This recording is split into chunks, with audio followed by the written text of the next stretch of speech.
Hello, my Aquarius risings, and welcome to today's video. Today's video is going to be your 2026 career year ahead. Thank you so much for being patient.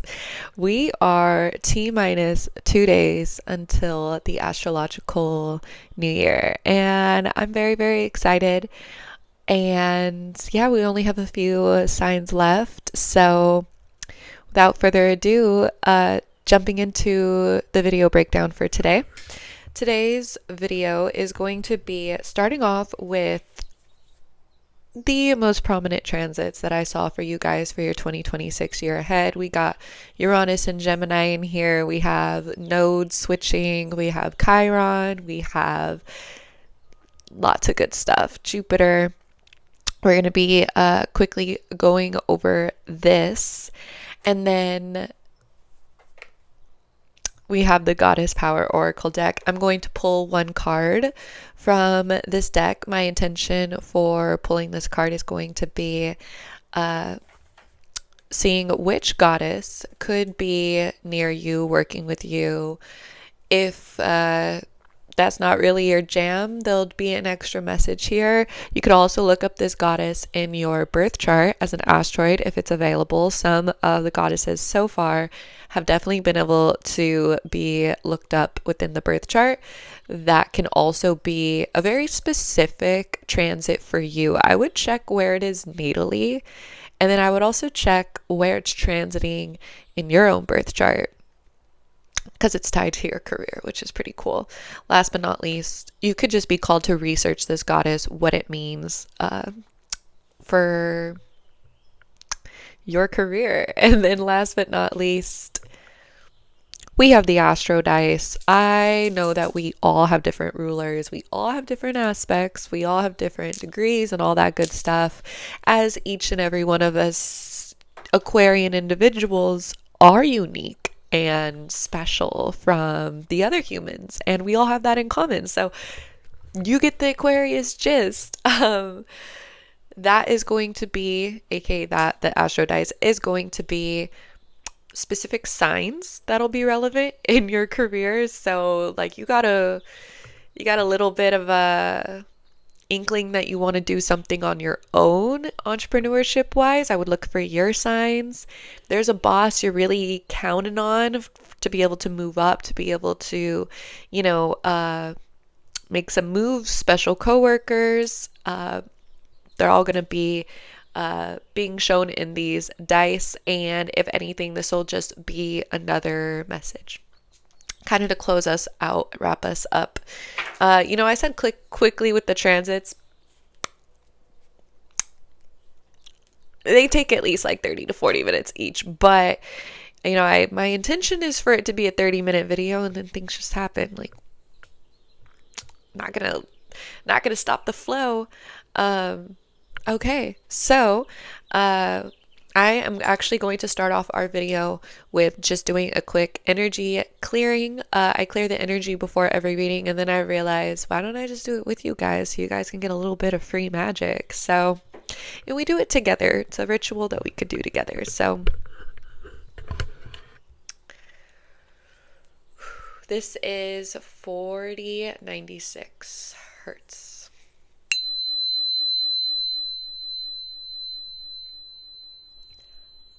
For you.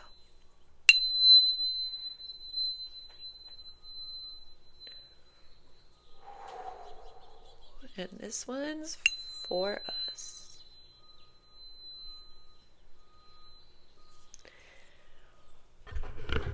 I love tuning forks. They're so good. Let me know how you guys felt about that in the comments. All right, so we're going to go ahead and get started. Just before I get started, welcome or welcome back. My name is Haley, otherwise known as Moongirl, otherwise known as at my Moongirl readings across all platforms, Instagram, Tumblr, YouTube. So we are finishing up the 2026 series. I do want to say, if you enjoy this video or you're looking for another sign, go ahead and check my playlists. There's going to be the general 2026 readings and then also the 2026 career. So if you want to read for a lover, for a friend, something of that nature, feel free to go ahead. And then after this series, we're going to be having a lot more exciting Moongirl things, content, lots of things to talk about on this channel. So feel free to hit the subscribe button. It's not only the easiest way to support me, and very, very appreciated, but you won't miss out on any content that's not going to be on the other platforms. So, let's go ahead and get some water. I just need to clear my throat.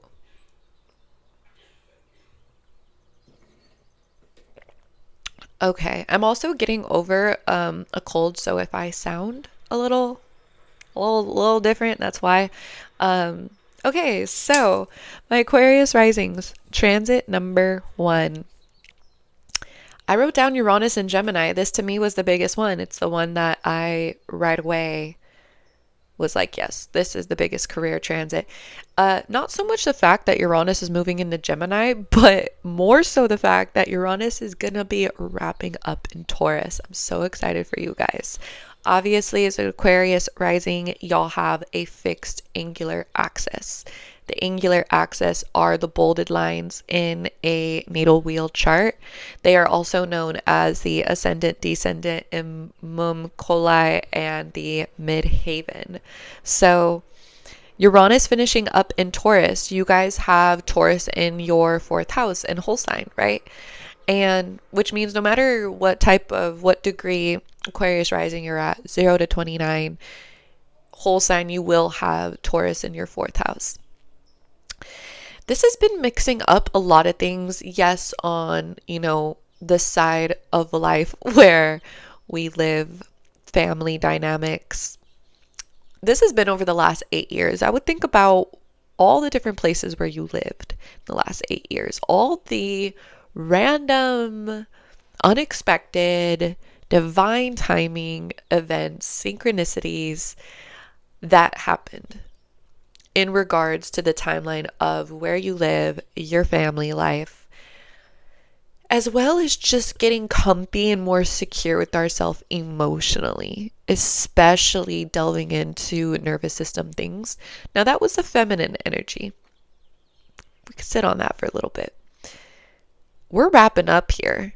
Now, there's an axis, right? So what's the opposite of the feminine energy? So masculine energy. That's the 10th house. That's your guys' house that is in Scorpio. Whatever house we have the Taurus Scorpio axis, and let me tell you, that's a stubborn axis, and they rule over like deep desire and wanting and desire, right? So I know a gardener did not just rev up his lawnmower while I'm filming. I will be right back. I'm not going to pause. I'll be back in a flash.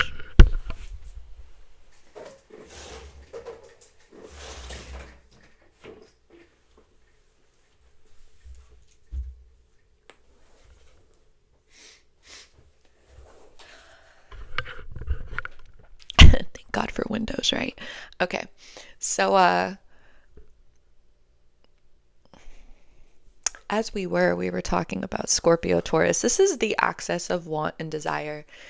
We're willing to change our stubborn ways. We are willing to put in the work. We want what we want, right? And if this means that we can get to an even better position, we will change, right? But this is also one of the areas of our life that, because we're so stubborn, right?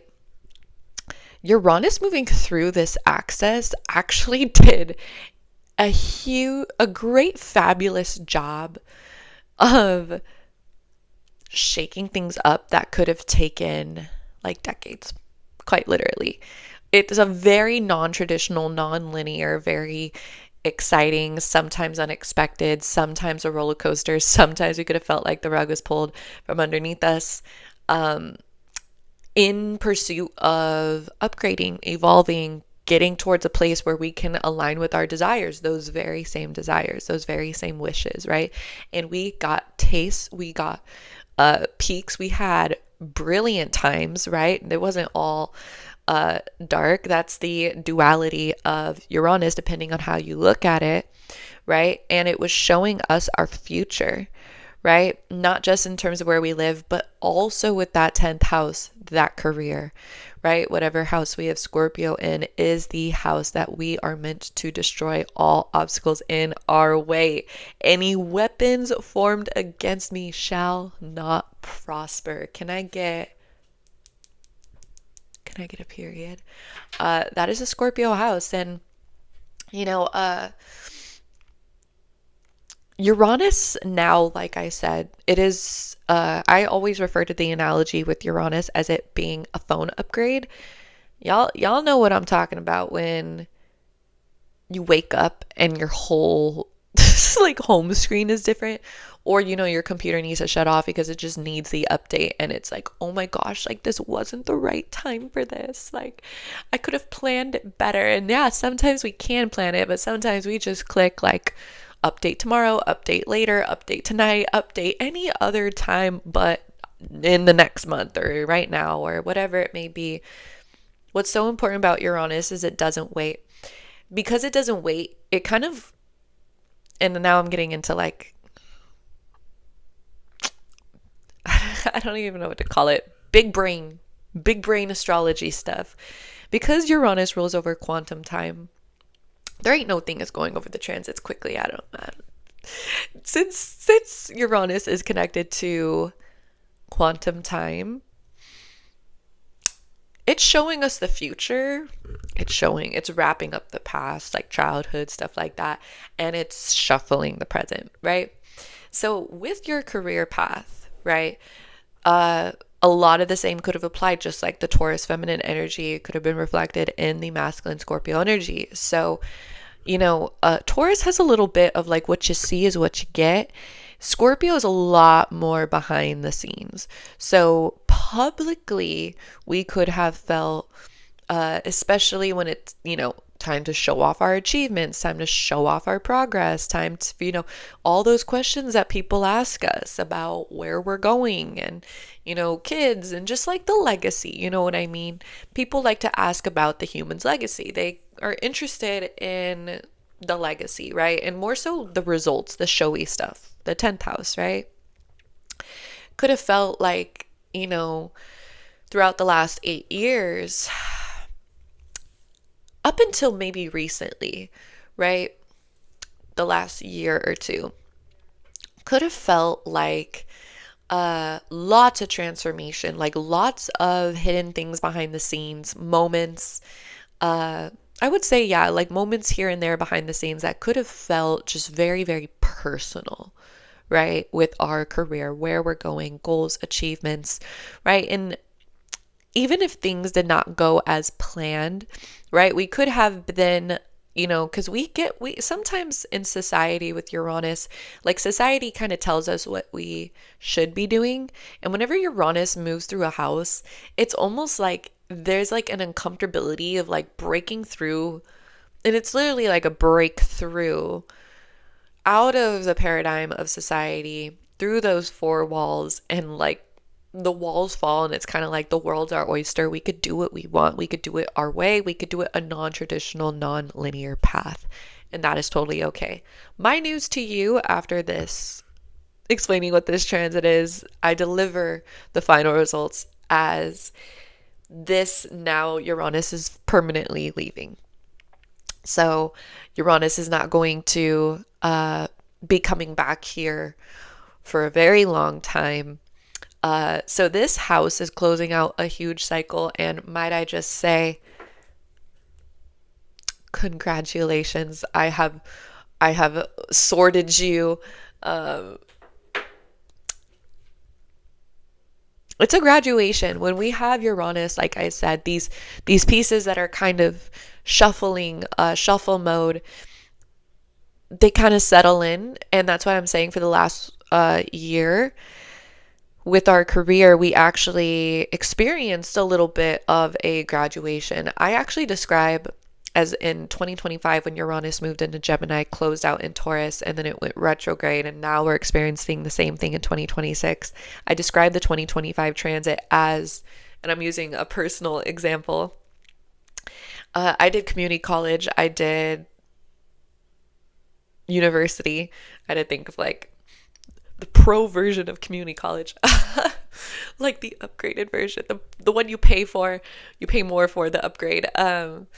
In community college, it was really hard to get a counselor, right? My community college, I think it's like number 4th biggest in the nation or something crazy. The one that I went to, shout out Mount Sac Mounties. It was really hard to get counselor.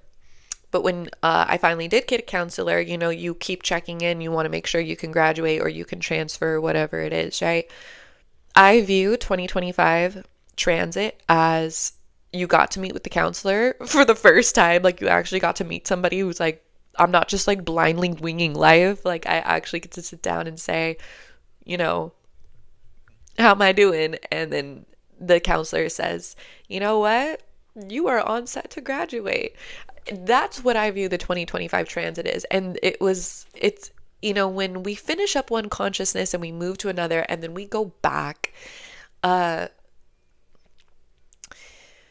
we get a little bit of time to see what's next for us, right? We get the ability to start to kind of be in this completeness sort of mentality, right? Where we're closing things out. So with our career in the last year, let's say 2025, we could have, had the breakthrough of all breakthroughs, right? Like, I am going to stick to this career path, or it's time to pivot, or, I figured out the path very steadily from here on out, right? Or now I've, through the changes of the last 8 years, it's led me here. I'm good to like stick with this. So we had that initial, you can graduate. It's like, oh my gosh, I can transfer, I can move out, I can do some of these things. And then it went back, right? It went back. And now in 2026, we are going to have April 27th, Uranus moves, by the way. We're going to have Uranus moving into Gemini for good. And we got I guess you could say an opportunity.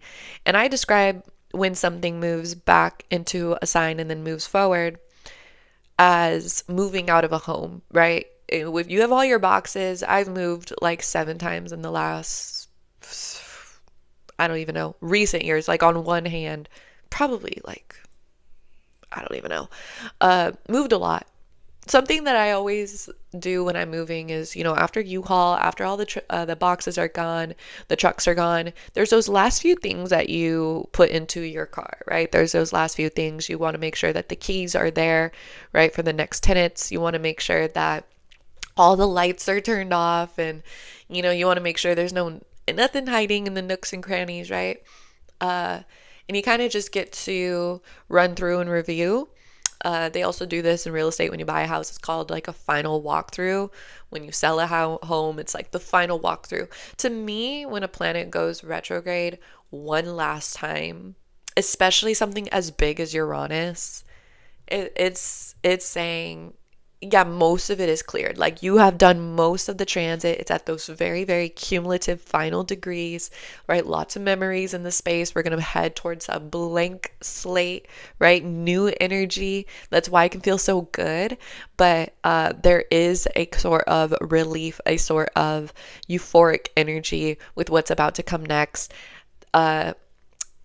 Accumulating, I would say in April, there will be this, and there can even feel, you maybe even feel this now, this like hope, this sigh of relief of kind of this scorpionic phoenixing moment where we're kind of gliding. Like, we've been the scorpion on the ground, we have risen like the eagle, and now we're this mystical like powerhouse of a symbol, right? You're a gangster in your own right. You're a gangster in your field. You are the person that has, even if you've had multiple jobs and you're like, maybe I don't feel like I'm really honed into one field.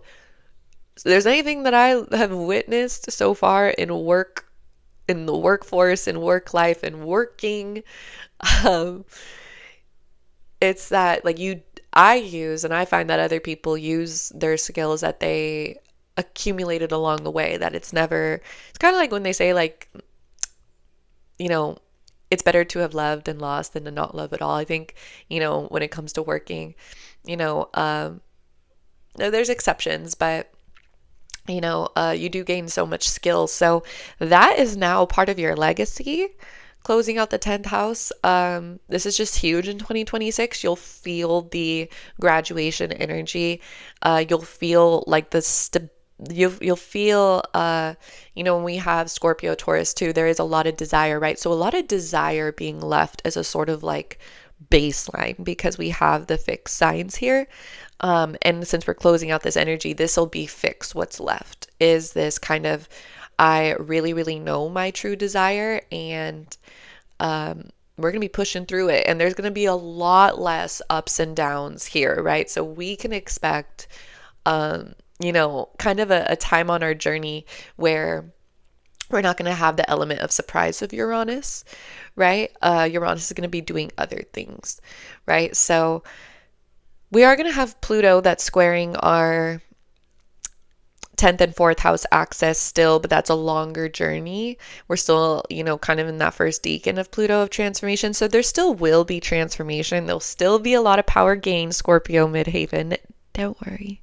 But Uranus is that element that's kind of leaving, and we are graduating out of a cycle, which is really, really exciting. So moving on to the next transit, we have the nodes. So let me just get a little bit of water.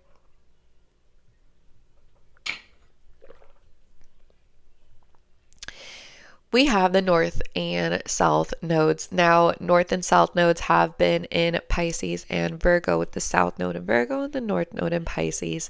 This has been your guys' 8th and 2nd house axis. The 8th and 2nd house axis is the money axis. Whenever I do a career reading, it's typically always a career, finances, and purpose reading. I had that reading as an OG reading on my website for a very long time. It was very popular. So when talking about the financial aspects of the birth chart, we have Aquarius rising. You have your 2nd house in Pisces. And I've always viewed to like any Jupiter sign in the 2nd house, like Cancer, Pisces, Sagittarius, that the relationship with money, because not everyone has different charts, right? And like modes of which, their energy aligns with them, that feels like most comfortable within them, that the spiritual relationship with money, the belief system with money is very, very prominent for Aquarius risings, right? Because I feel like it's a life path of freedom. It's a life path of like life hacking, like quite literally quantum jumping, quantum leaping, non-traditional path. So the north node going through here could have really amplified this, right? Essentially being called to find peace of mind with our finances. Now, of course, this could have manifested maybe, along the way, as the North Node has been in Pisces since January of 2025. The North Node are the new lessons, the new hills to climb, right? And that's exciting, right? And when we have Pisces, it is very subconscious. So there's the effect and how things are moving in this house are subconscious, right? So it's a lot when we sleep. We're developing here a lot when we daydream, when we pray, when we are meditating, when we are kind of just being. We have a bit of a chance to like reflect sometime in solitude. We could have been really reflecting, on our values, on our habits, on their inner voices in our head, what we speak aloud. All of this is relating back to essentially abundance, like security that leads to more financial security, right? and also magnetism, manifestation, right? And so kind of the more holistic parts of money, I've definitely talked about this in other readings. Uh, the North Node is not done here yet. When the North Node is wrapping up, it gives a bit of a uh, kind of send off gift, I want to say. This is because it's so near and dear to us. The North and South nodes are based off of the moon. The moon is our innermost self. It knows who we are better than any other planet. And even if we don't fully see the picture. So when you have an element of destiny, you have an element of faith, right? Especially if, you know, because that's what the North and South node calls for us to do. It calls for us to take stock, right, of what is working, what's not working. If we made any changes at all, or you still want to make changes, that's something that you want to do. You want to implement some new health is wealth habits. You want to implement some different values, really get clear. You want to, you know, work with the inner voice in your head. You want to work with expressing your truth. You would like to develop different belief systems around money. You would like to create a space where you feel more secure. You feel like your nervous system, right, is that holding space for that. I also see this, especially as Uranus makes its last upgrade through the fourth house. I see like nervous system healing that is coinciding with the sextile to your second house in Pisces, with the North Node there of just more emotional peace around the feeling more secure. That could be through also to, as Pluto's making its way through your guys' first house of new beginnings, of karmic new beginnings you guys were always meant to experience, and just our life path in general. This could be through new people, like new outlooks on life, new perspectives. And you know, even though Pluto is moving very slowly, and you guys are Uranus ruled, so like Uranus transits are just so big for you, and Pluto is moving through the sign of Aquarius, which is ruled by Uranus, which we can make overnight progress if we want. We can quantum jump. Something that would have taken us like 3 years could take us 7 months. Something that, you know, could have taken a lot of trial and error can just kind of like click into place. There is those possibilities. So I want to say that these different kind of divine endings and new beginnings that have been happening through the eclipses, through the nodes, and it also with the South Node in the 8th house, like anything that like it was in the dark for us, like any aspects of our life that we kind of like kept in the dark, that was kind of like bothering us, troubling us. Maybe, you know, with you know, in Virgo, we could have been overthinking here. Anything that was kind of like a dark force in our life, honestly. Or could it be people? It could be an investment. It could be, you know, a lover. It could be, you know, whatever, advice, like whatever it is, an environment, anything like that, whatever it is, by, you know, we're letting go, detaching, you know, we're anchoring into more stability, right? And I see that. So there's this this is a holistic transit for you guys, right?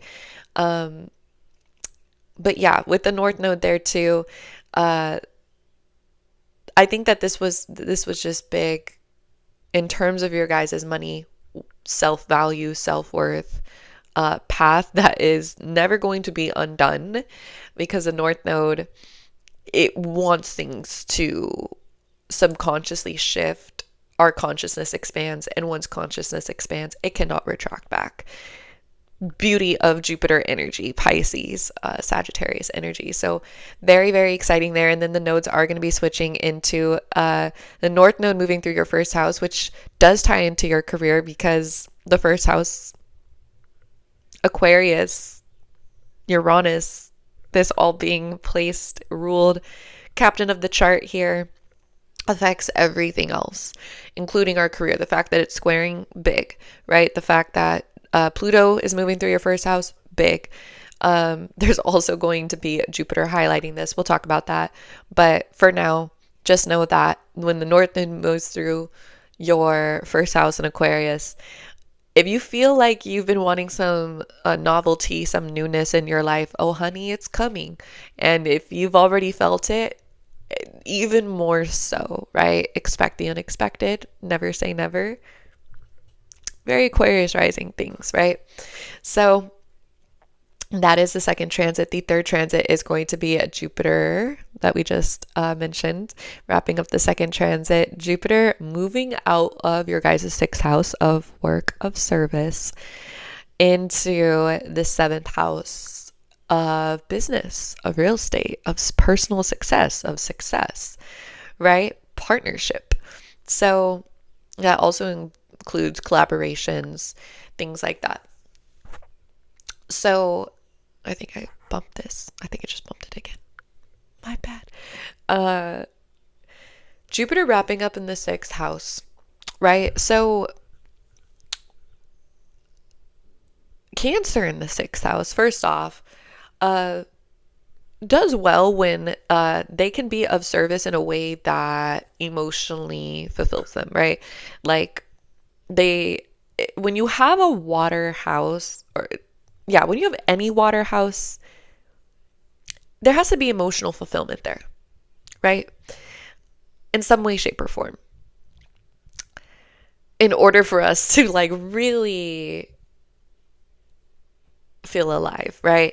That's just how water works. It likes to fill things. It naturally fills up a cup. It naturally fills, a garden, right? And with it in your work houses and your money houses, again, this is a bit of a holistic house, right? It may not be just where we can do something that we don't care about at all and like make it 50 years, right? Because we may be starving our soul. And that's, in the water houses, we don't want to do that, right? Soul's really, really tied to water, Akashic memory and whatnot. It's tied to all elements. I guess including ether, but you really have the subconscious. That's what it is too. The subconscious aspect with the water houses that, in the 12th house, the 8th house, the 4th house, is a lot of feel. There's a lot of soul. There's a lot of, because we're really tied to our higher self in those areas. Again, with it being tied to the subconscious, right? So, and there's a role and a place for everything too. Our humanness is found in so many aspects of the chart too, without delving into that sidebar, without digressing too much into that. It is true though, Jupiter moving through the sixth house in Cancer, this could have been where we found emotional fulfillment in our career, or we were shown how there's not emotional fulfillment within our career. We could have found like the specific niche or field that we really wanted. We could have found family members along the way, past life family members, maybe even. Definitely maybe important mentors too over the last kind of, I think Jupiter moved into Cancer. Oh geez, I forget now. Was it the summer? It could have been, let's say a year. Let's say a year, give or take. And it is going to be in Cancer until June 30th. I do know that. And this could have been too where some of the abundance that we got, some of the best memories this year could have been with coworkers, with the people that we were serving, right? So if you work in any sort of service field, right? If you own a business and it is a service-based business, right? We're talking lawyers, we're talking real estate agents, we're talking hairdressers, right? We're talking people that give readings, we're talking about those sorts of fields.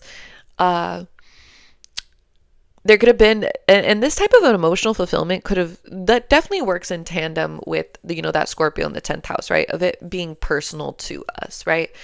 That it's not just the money or the fame or the glitz or the reputation or the status, with the 6th house in Cancer, right? It reflects us emotionally, right?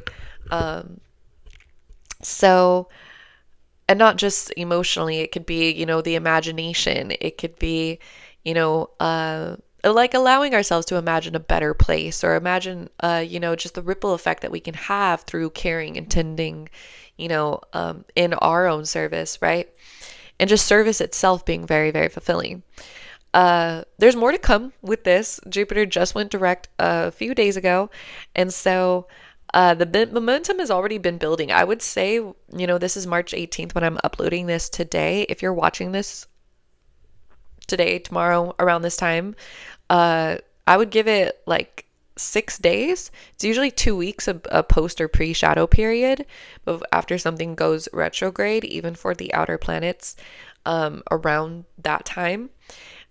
Things will be moving full force, kind of opening up more work opportunities. This could be us making more. This could be us, really finding so much emotional fulfillment with our coworkers. This can be, moving up in your field. This could be new or old side projects that we once started. Maybe when Jupiter was in Cancer, we're going back, we're watering it, we're wiser. This time around in pursuit of this, we had a little bit of time to reflect and think. Opportunities, this is just like an auspicious time for work, point blank period. You want to launch something, you want to invest, you'd like to make a move, you'd like to spend more time dedicating to your work. This is going to be a beautiful time. Again, this is I would give it a few, what is that? Let me see. It moved March 10th, so the 24th, like 6 days. If you're watching this on March 18th, really, really auspicious time. And then Jupiter is going to be moving through the 7th house. So if you run a business, any sort of business, doesn't matter if it's a product-based business or a service-based business, you're into business, you're into real estate, you do properties, you XYZ with real estate, essentially, seen there. You're looking to buy a home, an investment. If you are just looking towards like your ideal lifestyle, your own personal definition of success, the 10th house is a lot of titles and glitz and praise and money and, stuff like that. Like things that are, will show others like, oh, you got status. You are a doctor, or you are a performer. Like, yeah, like you're successful. The 7th house is our personal version of success. It's, do I want to be a stay-at-home mom, or do I want to own a fashion line? Do I want to be able to have my weekends off? Do I want to work early in the morning? Do I want my time at night to create? Like, what's my ideal schedule? Who do I want in my life? And like, how is my career, my coworkers, my habits, since we're talking about these areas of life, my relationship with going after things, starting anew.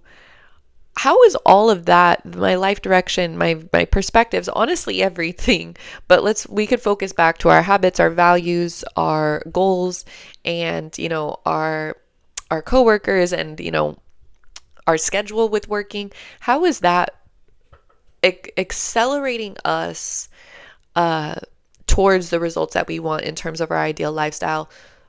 Jupiter moving through here is going to really make this clear to us by the time that it's done. And not only will it make it really clear for us by the time that it's done transiting through Leo, it's going to be giving us the right people. It's going to be giving us the right opportunities. We are going to be at the right place at the right time. Every day? No. But will it happen? Yes, because Jupiter expands us. Jupiter is karmic. Jupiter wraps up the old, satisfies us, especially with wrapping up old timelines, introduces us to the new. It wants us to expand past what we've already known in this area of life through opportunities in the forms of guides, in the form of satisfying long-term energy, right? When it moves through the seventh house, because seventh house, Libra feels exalted in Saturn, Venus, Libra. Venus is not going to invest into anything that is not going to give it what it wants. Like Venus adopted so much of Aphrodite's legend, and Aphrodite was a woman who did not like to compromise, right? And if she did, she wanted to make sure that she got everything that she could out of it, right? So, it's got to be equal, at least fair, right? And so we could, for the next year, 2026, 2027, with Jupiter moving through Leo and this being in going through our seventh house, aspecting the 10th, aspecting the 4th, aspecting the 1st. Since it's going to be squaring the 10th house, we could be shown, it's very much going to be like being shown what you don't want, and we know we don't want that, and moving away from that, and being shown what we do want, and being able to more easily expand towards that. And just like when we are shown what we don't want, expand past that, away from that, in a way where it's going to produce long-term growth, long-term results, right? So this could be, our partner taking us and helping us with our career, right? Because it's like you are the people that you hang out with most, right? And so if we want to reach our fullest potential, it's personal to us with Scorpio. We want to destroy all obstacles in our way. We're going to figure that part out. Just people that we're surrounding ourselves with in general can link us, right? And we can network, and it all works out, right? Because we're in alignment with people that on our same wave, on our same frequency, stuff like that. People are really big in the seventh house. That's why we need clients, we need collaborators, we need partners, dual income, we need trades, we need exchanges, right? We need those sort of things. So people will be really important in this area of life in terms of our career, just because people holistically, that's why these four houses are connected, also have to correlate to our emotional well-being as well as our direction in life, right? Fourth and first house. So this could be just like overall like more success too. Perhaps some of the things in which we said we've wanted to do that will kind of feed into our ideal lifestyle are going to take place here as well. A lot more confidence to be able to execute, right? So we have that there, and then we have Chiron entering Taurus. So Chiron's going to be entering Taurus. It's going to be moving through out of Aries into Taurus, which will also be aspecting the 10th house. It's only going to be here for a little bit. Basically, it's like a summer fling we have with Taurus. Really big here. This is the beginning of like humongous sigh of relief and like actual healing, where like we are actively healing the wound. Our scars are being like, they're disappearing, right? It's like we are healing. Things are becoming softer. Things, we don't forget, but it could be less noticeable. We can move on and kind of focus on other things and not be afraid to try, not be afraid to get back out there, do even more if we want to, in regards to our career, right? Because it's kind of like the training, right? And how do we get hurt? Through training, right? So, at least in that example, right? When I learned how to ride a bike, I like just like straight smacked into a wall, and I was like, let's do it again, right? And sometimes it could be like that with Chiron. There can be kind of this like, we get so I don't, yeah, you could say lost, but just so like overwhelmed with joy in the process of training that any wounds or like hurt or anything like that, just like it's all worth it. We could use that as fuel. And then sometimes, with healing, it could be kind of the opposite side of the coin where, those final triggers are going to come up for us to heal, right? Like, let's say I ran into the wall and I was scared. I actually got hit in the face with a softball. I have like a scar there. They super glued my chin out on the field, like an ex-firefighter that was like my coach. Fun stuff. Anyway, I was really afraid of the ball after that. I've actually gotten hit twice in the mouth, and both times I was really, really afraid of the ball. And every time the ball would come near me, it was like a trigger, right? And I had to get like a mask, and like nobody wore a mask, but like I wore this like guard, and like it was kind of like, okay, I'm a little embarrassed to wear this. Let me take it off. Let me put it back on. It's kind of like, growing pains around healing, around not being afraid of the ball. Now, obviously, I don't wear anything. After a while, I stopped, but that's kind of how it is with Chiron, right? And, there was a certain awareness that I had too, right? Because of all that. So when it comes to Chiron, I use that example because very similarly, it's going to be happening in our career, but also in our private life, right? Of our emotional foundation, right?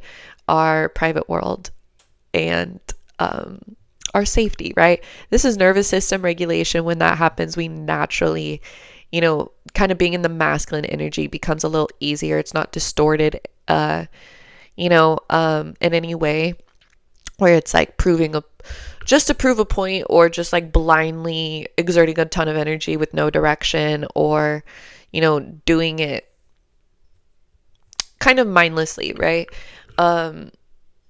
We are going to have that anchor. We're going to have that relaxation. We're going to have that nervous system, right? And when we can lean into the feminine energy, we can listen to our intuition. We can make the right moves forward. We can, we feel really good about it, right? We feel solid. We feel stable. That's so much of what fixed energy wants. I think Chiron moving through the fixed sign of Taurus and just how it's going to aspect all the fixed signs is just going to be so healing for the collective after we just like ended all these Pisces placements and wham out the gate with these Aries placements, and just like finishing up in the cardinal energies of just like all this initiative change. I feel like it's just going to be this like energy. We're going to get a taste of it this summer, right? It's going to be a great summer. I feel like this is going to be like a very iconic summer. Basically that around our career. So this is, we're going to get a taste of it over the summer, but don't be surprised if this summer, if like, for example, we don't like to, I'm just going to use a random example, like tell our parents about our career, right? Because it's kind of triggering.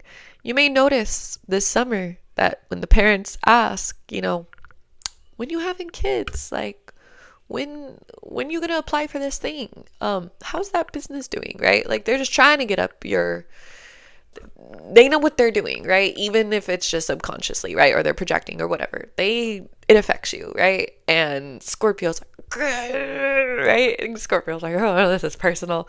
There is a certain amount of energy within Scorpio energy. The more that I get to know my own Hades moon ass, I'm also Scorpio midhaven, where it just like, it melts off.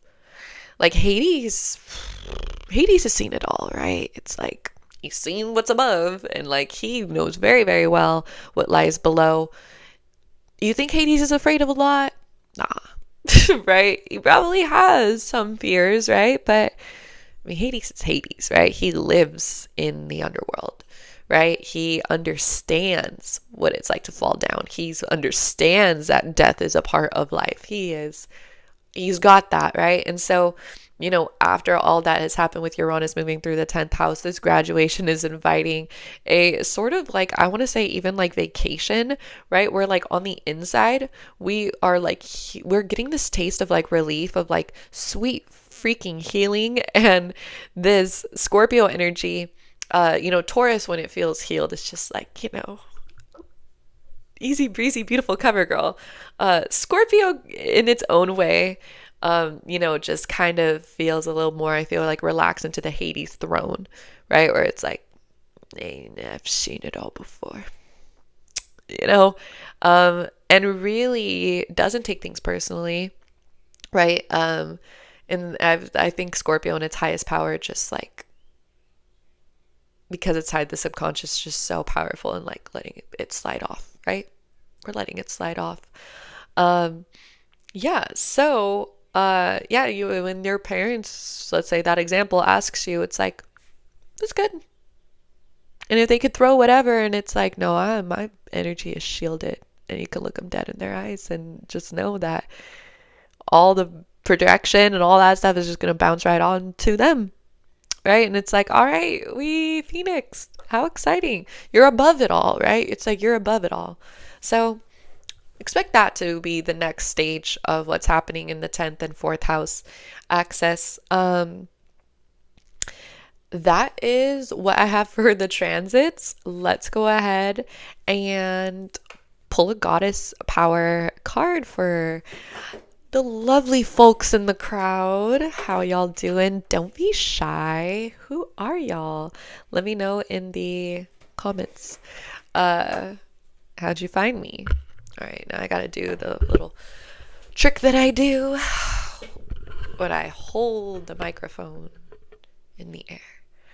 Okay, it's like between my legs, but you know what I mean. It looks like it's floating. All right.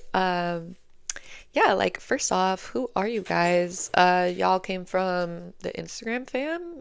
Did you find me on the YouTube homepage? Tumblr, maybe?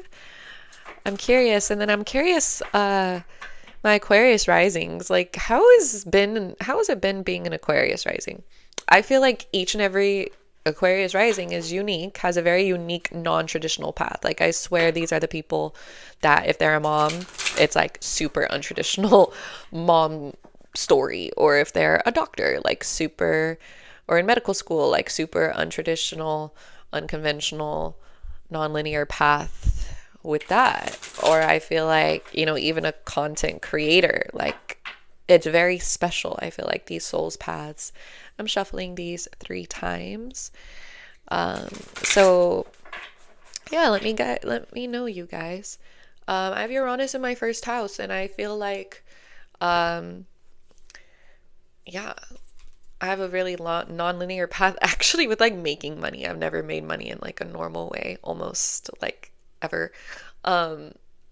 Traditional, right? But yeah, just for example. Okay, we are going to be pulling your guys' cards, so let's go ahead and do so. Call into these beloved, sovereign, unconditionally loving goddesses today. All the baddies, all the shorties, all the shotties. Let's see who is gonna come through. Ooh, okay. You guys have Ishtar. Ooh, okay, so we have Ishtar. This is number 24. So 24 could be significant. That reduces down to a 6. You guys could be a life path 6 or a life path 2 or 4. Ishtar represents communion. Communion. So first off, sacral chakra energy we see here. Third eye is going to be really, really big. This is just giving me so much Leo energy. So what I get from this, first off, Ishtar, let's actually look up if this is an asteroid that we can look up. I am not sure, so let's see if it is.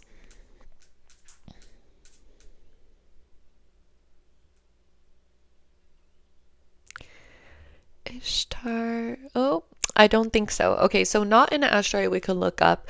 You could look up Ishtar, see if there's any messages for you. And if you guys want to share down below, please do so, because we'll probably all get different messages and would be really appreciated.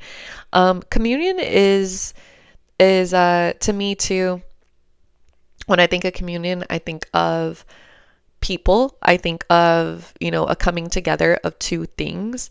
We were talking a lot, and this is just giving me the Jupiter and Leo energy. I have a feeling for those watching that people are going to play a big part. But I also think that this is our light coming back, quite literally, because you see kind of like the light kind of like emerging from her, and on this side there's like the darkness that's kind of like fading away in the car, and like her crown chakra is all lit up. This is also reminding me of what we talked about with the Pisces energy in the second house of finding more peace of mind, and with the nervous system stabilizing. I think this is a bunch of nervous system basically like healing, slowing down, new habits, new things, like just a newness emerging. This doesn't surprise me with Pluto moving through the first house as well. There's a rising, there's a shine, there's a glow that I feel like is coming back, since it says communion. It's coming back, and I think that it's being ushered in new ways, and kind of like in this communion energy. So love. And then let's, last but not least, go ahead and roll our astro dice.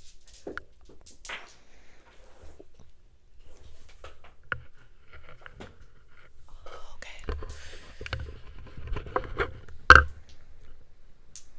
Alrighty. Oops, sorry. Okay.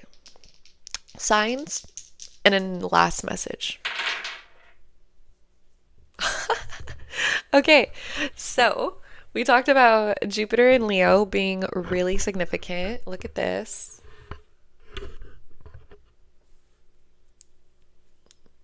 We have Jupiter in the 5th house, baby. That is amazing. Okay, so first off, the signs that could be significant in your career, in your work life. Sagittarius, Pisces, Leo, and Aries. Okay, so Sagittarius, Pisces, Leo, and Aries. Look out for those signs. Sun, Moon, Rising. If they have Mercury and Venus, Mars, even like North Node, like whatever placement like really stands out to you. If you know that person's birth chart, where you're like, oh, I like this placement. I'd pay attention to that too. Could be any placement, but use your intuition. Final message. First off, y'all are about to experience a lot more joy, which I just love. I think that should be mentioned. There's a lot of like this energy, like Aries 5th house Jupiter is giving me this. We talked about the sacral chakra, we're talking sexiness, we're talking a lot of this, right? One thing that this all has in common with work is that the fifth house is actually a house of dharma. Dharma is like a soul's purpose, right? Soul purpose, actualize, realize, right? It's like the 5th house is the willpower that we get from creation, from having fun, from creating, right? It's like when we just get like lost in creation mode, and it's so good. Neptune feels exalted in Leo. You want to talk about getting lost and it actually like giving you willpower to like break through boundaries and barriers unlike anything else. Neptune in Leo. What a time in society. I look at the Neptune and Leo generation and I'm like, that's crazy. Like they had no right being that iconic. But Neptune just entered Aries, so I guess I shouldn't say much. Our time is upon us. I just see a lot more willpower in you guys, point blank period. I'm not getting like much else besides that. I think that is the message along with this. That's the closing message. Is we're gonna have a lot more willpower because we're having fun, because romance and creativity and finding joy is gonna be there. Yeah, and besides, Jupiter, the only other thing I would say is Jupiter and Aries. I think you, which we're Aquarius risings, right? It's like at the end of the day, yes, we relate to humanity, relate to humans, but it is our own individual journey. That's going to be feeling really good. I think that's going to be such a highlight, is at the end of the day, this is my journey. This is not what my parents be saying about my Scorpio midheaven. This is not, yes, other people are good, but if nobody's not serving me, or like in dynamics, we need to change up some things. This is my journey, right? And I'm here, we're here to let loose, feel free, have fun, right? That is also such a big part of Uranus rising, right? It's not all supposed to be the Saturn part. It is supposed to be the Uranus part, right? So that is what I have for you guys. Thank you so much for watching. If you made it this far, please put a flamingo emoji. And yeah, I just appreciate you guys from the bottom of my heart. Good luck to you. I'm wishing you nothing but the absolute best for your career, your purpose, your work life this year. Take it easy and take care. And I'll see you guys in a later video.